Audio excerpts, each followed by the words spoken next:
Hi, welcome to another episode of Hot Takes. And as the Sandy Peggy case rolls to its inevitable conclusion, where Sandy Peggy will be vindicated and rewarded, one should think, with a considerable paycheck for this, given what NHS Fife have done. Questions still remain as to why the NHS Fife fought so hard to allow men to go into women's changing rooms. What was the gain for them? It wouldn't affect many. It's a very tiny percentage. But they thought it was the right thing, perhaps, to allow adult males to go into changing rooms where vulnerable women would be undressing. Well, they have admitted finally that they've had 6 lawyers fighting against Sandy Peggy, as well as the expensive KC Jane Russell and her team. So, you're talking maybe a dozen people against one woman and her legal team, consisting of a KC and a pal, basically. But, of course, Peggy will win because it doesn't matter how many lawyers and KCs you have on the opposing side. If the law's on your side, you're going to win, and that's what's happening. Now, they refuse to say how much they've spent. They're saying this is a private matter. It's not, it's public money. And they will eventually have to reveal this, but they don't want to say it now. But if you've got 6 lawyers, a KC's team, and they've been on it for a long time, over a year now, well, it ain't going to be cheap, is it? And this is money that should be spent on patient care, but it's actually being spent on legal costs. And then, of course, there's going to be the compensation on top. This is something that should never have gone this far.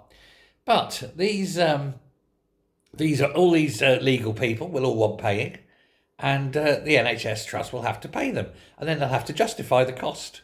I think heads must roll. They won't. Lessons will be learnt, etc., etc. But that's not the same as actually coughing up and, firing someone.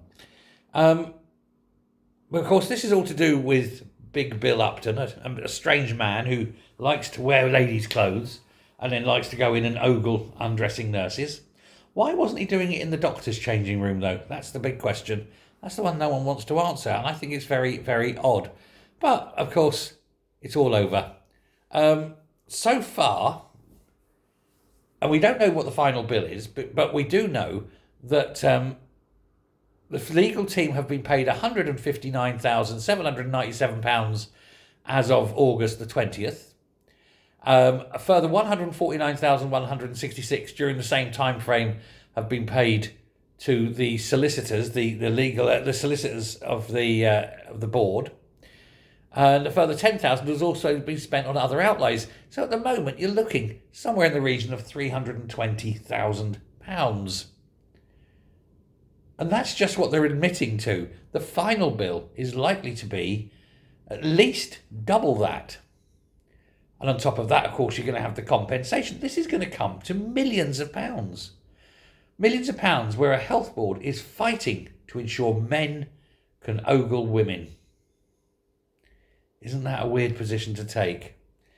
Well, the NHS are refusing to name the 6 solicitors. They're saying it might harm the trial.